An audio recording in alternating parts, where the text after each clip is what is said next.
Good morning and welcome to Global Healthcast, brought to you by Global Health Press. In this podcast series, once a week, we bring to you news and views about infectious diseases, vaccines, and vaccination. I am Joe Schmitt, and with me, as always, is Dr. Melvin Sanicas. Melvin, good morning to Switzerland. How is it in Switzerland today? Good morning, Professor Schmidt, and good morning, good afternoon, and good evening to those who are listening or watching our Global Health Cast today. Yeah, and we have some very interesting topics today. Increased risk of autoimmune disease after COVID-19, persistent complement dysregulation in active long COVID. COVID-19 causes dopaminergic neuron senescence, and COVID vaccines protect against long COVID. Then I have three topics on congenital syphilis, on HPV vaccination to prevent HPV-related cancers, and longer education years reduce mortality risk. But let's start with Melvin, and let's start with autoimmune diseases following COVID infection. Yes, so triggering of autoimmune conditions by viral infections has been a topic of interest to the scientific community for decades. And with COVID, this was one of the things that have been hypothesized by a lot of experts. And SARS-CoV-2, the virus that causes COVID, was originally thought to mostly cause respiratory illness only, as it was being compared to influenza, for example. But we have learned that SARS-CoV-2 infection ranges from self-limiting mild infections to critical respiratory distress. And we are now seeing more and more studies showing that there is substantial inflammatory response with pro-inflammatory cytokines and chemokines that stimulate inflammation in different parts of the body. Now we have all these studies from different parts of the world showing an increased risk of autoimmune disease after COVID-19. So you will see here a study from the US, a study from Germany, from the United Kingdom, from South Korea, and all of them are basically showing that there is increased risk of different kinds of autoimmune diseases after COVID infection. That is quite interesting. Autoimmune diseases are quite rare, but so an increase of 43% does not mean very many new cases, but the risk is elevated. The one question I would have with that, and I'm sure you cannot answer it, the one question is this just a trigger that brings out the autoimmune disease earlier in life instead of later, or is this really additional cases? Yes, we don't know, right? That would be very difficult to create a study for that. But then again, looking at all the other studies talking about long COVID as well, people are hypothesizing that maybe this is the effect of SARS-CoV-2, maybe this is SARS-CoV-2 plus some other viruses that is latent in the body, like Epstein-Barr virus or any other viruses. So there are so many hypotheses out there, and time will tell which one is really causing it. It could be several things, but I think the bottom line is we will be hearing more about COVID for the next 10, 20 years. Yeah. And actually, even independent, if it is only a trigger that makes the autoimmune disease break out earlier in life, that means we have additional life years we need to spend money on, and patients suffer. Mm-hmm. And the story is this will increase the burden of disease, of disease that needs treatment in the community. Yeah. So it is not good news. It is not good news. So thanks for finding this. And you have another very interesting piece, and I saw the slide before, but you have to explain it. What does this mean? Yes, so this is an analysis published in Science. They examined blood samples from patients with long COVID or post-COVID-19 conditions, or PCC, and they found that there are significant serum protein changes in those people with long COVID, and this could potentially create a tool or a diagnostic to look at biomarkers to identify the condition. And the protein changes suggest a significant alteration of the complement system, which results in the immune system remaining activated and inflamed after acute SARS-CoV-2 infection. The complement system, as we know, controls blood clotting as well and the repair of damaged tissues. And dysregulation of complement proteins could be behind the wide and varied symptoms experienced by long COVID patients. And this is based, by the way, a study by researchers in the University of Zurich. So basically what it means, your innate immune system, the complement system is part of the innate immune system, is dysregulated after COVID for prolonged periods of time, and that may have implications for other diseases to develop, be supported, be triggered. Is that the point? Yes, and I think what they're trying to say here, Professor, is that the complement system remains activated. That I think that's the bottom line here. Yeah, very interesting.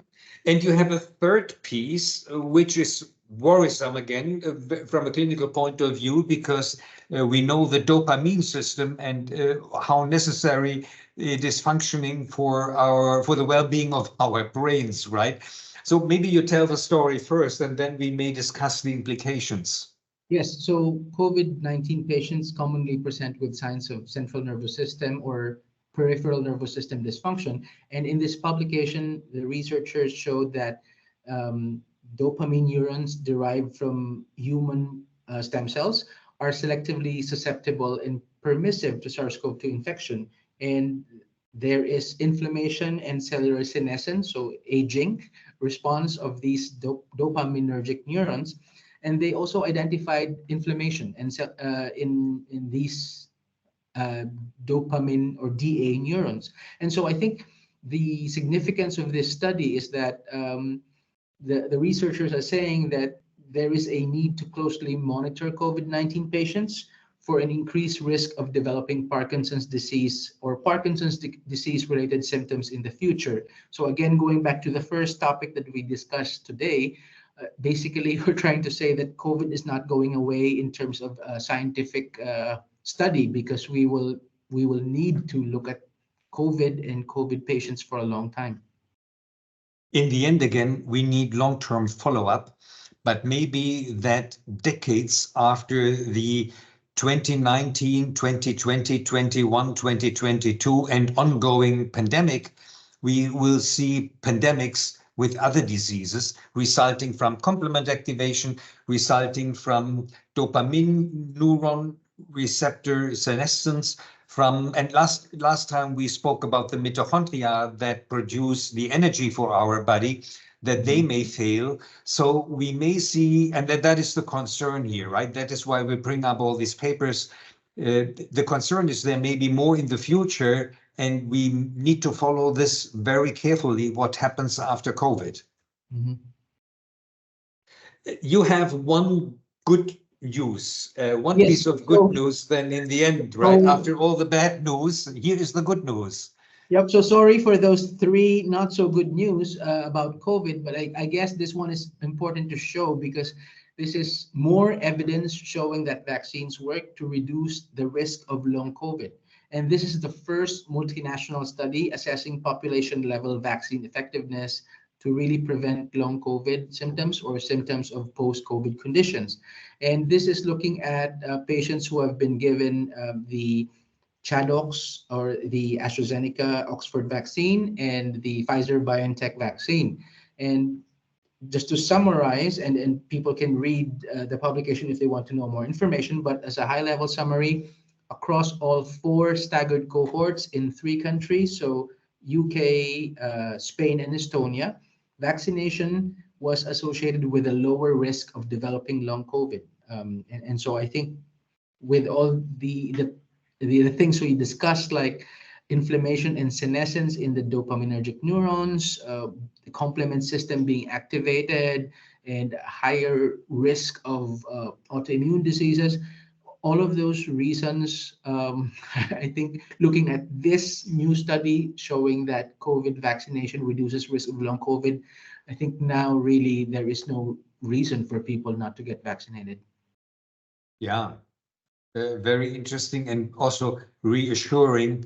We are not without any options to prevent maybe even the long-term consequences of COVID.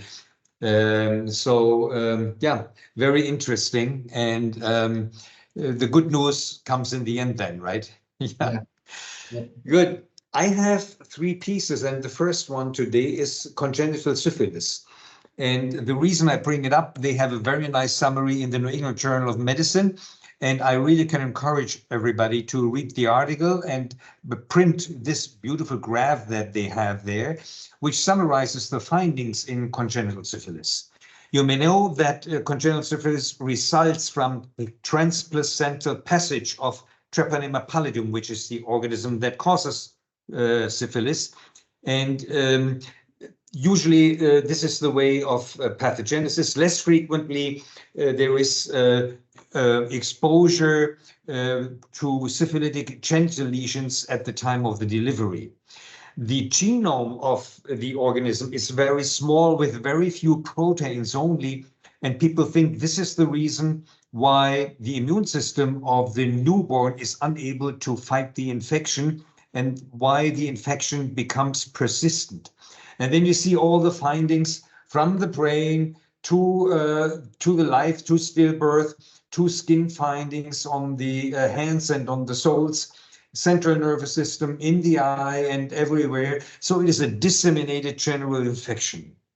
Now, the risk of the fetus for congenital infection is 50 to 70% in pregnancy complicated by early syphilis, which means the mother is infected early during pregnancy. The risk goes down to 15% if the infection is not a new one, but is a persisting old one in the mother. So the main message that I have for everybody today is after COVID or during COVID, many diseases, many infectious diseases had gone. And syphilis was one of them. They had come down because there was less exposure due to contact with different or many sexual partners. And now all these diseases come again. And my plea is, number one, do the testing during pregnancy. Go to your maternal opportunities for being tested during pregnancy, early during pregnancy, and maybe then again, week 28 or wherever you are, follow your local guidelines. This is something that can largely be prevented, and screening should be done everywhere around the globe. Any comments on this one? I think, Professor, it's clear. We know that this is something that is still a public health problem in many countries, and we know that we can prevent it. So it's like COVID as well, right? We know that it's a big problem. We know that there's a solution. It's just up to us. I have two other pieces. One is on HPV.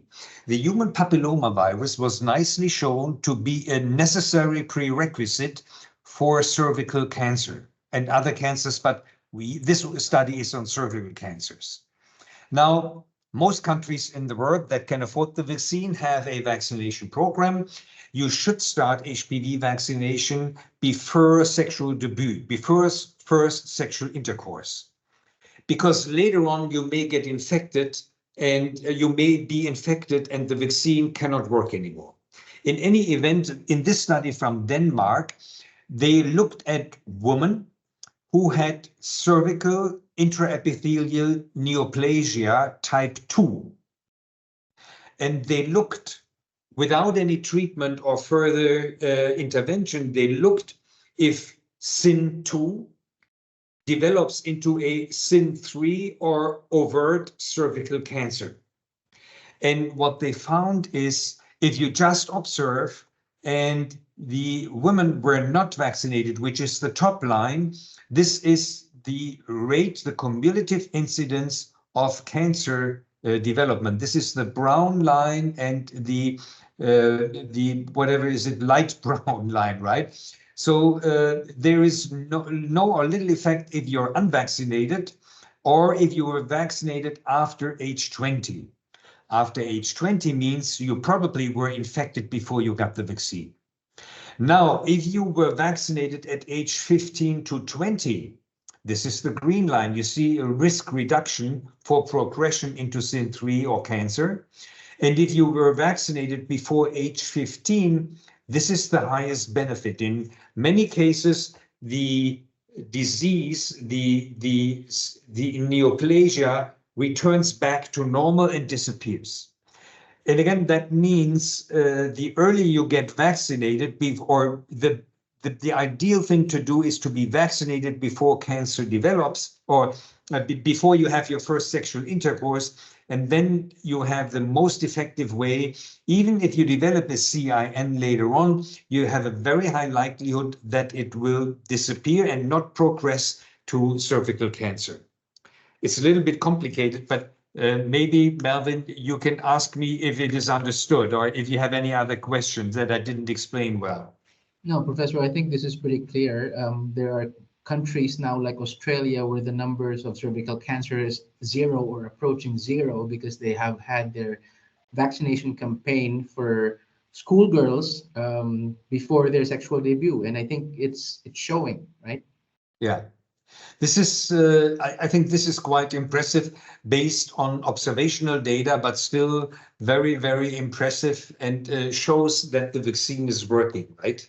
And yeah. My last piece then is on education and health. It is not an infectious disease, but it is important to me to show you this data.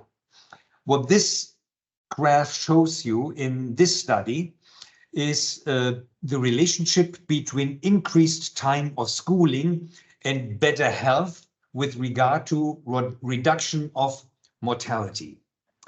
And here, what you show on a global basis from studies around the globe from different countries, what you see here, if you are educated for longer periods of time, down here on the x-axis up to 18 years, and if you are 18 to 49 years old, your mortality is reduced by almost 50%.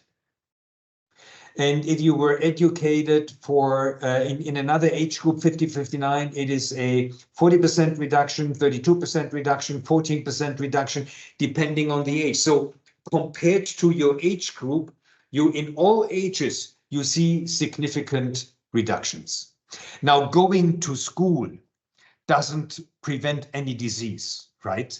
But going to school is a good indicator for health education. You can read and you can understand the guidelines, what you should do to have good nutrition, to exercise, and to get your vaccines. And if you're not well educated, you don't know about it, you may have heard about it, you don't understand it, you are afraid of it, and you don't do it. So I think this is a very nice graph making the point for good education, which reduces mortality. Again, different countries in the world, and they have tons of confounders that they took care of. So read the study if you doubt the overall message. This is a very nice study that I just came over earlier this year, and very good news for everybody who wants to fight or who fights fake news when it comes to health and good science. Melvin, what is your view?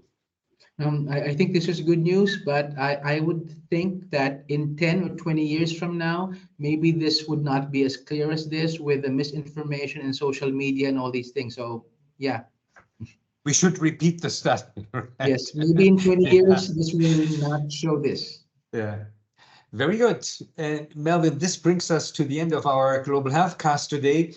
Melvin showed you that there's an increased risk of autoimmune disease after COVID-19, and there will be additional burden to our health systems that comes from that. He showed that there's persistent complement dysregulation in active long COVID, which means things go on even after the COVID infection is gone. And finally, we showed you that, or Melvin showed you that the dopaminergic neuron receptors, they are damaged. It is called senescence, early senescence, and that may or may not result in the future, for example, in Parkinson's disease. And after all these bad news, the good news by Melvin was COVID vaccines protect against long COVID, so they should work against all these adverse events. I spoke about congenital syphilis and all the symptoms, the publication in the New England Journal of Medicine, and that you should follow the guidelines for maternal screening during pregnancy. Then we spoke about HPV vaccination and risk for cervical cancer. The earlier you get the vaccine in your life, the less likely SIN2 will regress and not develop into SIN3 or cancer. And finally, longer education years reduce mortality risk, and that has to do with understanding science and reading science and follow the guidelines that come along from medical societies worldwide. With this, I say thank you to everybody for joining us today. I wish you a wonderful next week, and I hope we will meet again in early February. Goodbye. Thank you, everyone. Stay safe.